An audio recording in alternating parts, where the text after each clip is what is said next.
You know things are truly off the rails when a former US president posts a fake gang tattoo on Twitter, and calls it evidence. Buckle up, this one's wild. Former US President Donald Trump is back at it again, and this time, he's literally drawing on photos and calling it the truth. In a desperate attempt to defend the controversial detention of a Salvadoran man, Trump took to Twitter and posted a photo of a hand with Mus 13, the notorious gang, scribbled above 4 mysterious symbols. Alongside it, he wrote, "That would be shocking, if it were true." Here's the problem, those Mus 13 letters. They're not even real. They were digitally added to the photo. And we know this because just a few days earlier, El Salvador's own president posted the original image, and it's completely clean. No gang tattoos.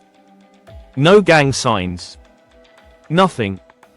So, either Trump is trying to gaslight the internet with fake gang tattoos, or he's pretending the symbols beneath the text represent Mus 13 in some mysterious way. Let's humor that second idea for a second. The 4 symbols on the guy's hand. A cannabis leaf, a smiley face, a cross, and a skull. Spooky? Maybe. Gang-related? Absolutely not. Experts who've spent years studying Mus 13 say none of those symbols have anything to do with the gang. In fact, MS-13 tattoos are very obvious and in your face. We're talking massive, bold, MS-13 letters, not tiny weed leaves or Urban Outfitters style skulls. Oscar Martinez, a journalist who literally wrote a book on Mus 13 and has interviewed dozens of gang members, said this interpretation is nonsense. No source he's ever spoken to has mentioned those symbols as gang-related. Full stop. So what's really going on here?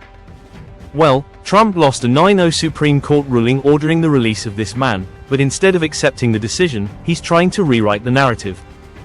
Literally. He's posting edited photos, claiming he won a case he lost unanimously, and throwing gang accusations around like confetti at a conspiracy parade. Even more troubling, Trump's administration is allegedly planning to pay $15 million in taxpayer money to keep this man imprisoned in El Salvador, despite the court ruling. Yes, you heard that right, the US is trying to buy a prison sentence overseas. For a guy who hasn't even been criminally charged. And it gets worse.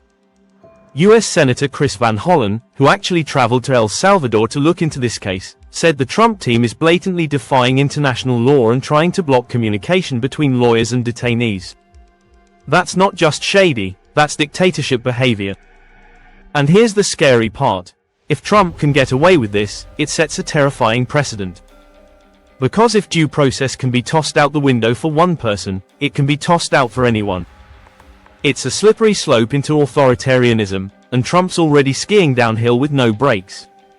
This entire fiasco isn't about tattoos or gang affiliations. It's about a former president spinning lies, faking evidence, and throwing tantrums when the law doesn't go his way. So the next time you see someone with a skull on their shirt, or a smiley face on a shopping bag, just remember, according to Donald Trump, they might be part of an international crime syndicate. Sounds ridiculous, doesn't it?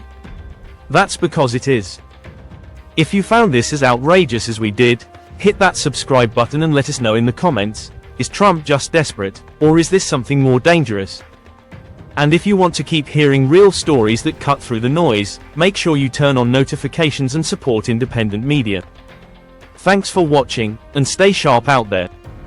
Would you like me to help script a voiceover for this or add visual suggestions to go with the story?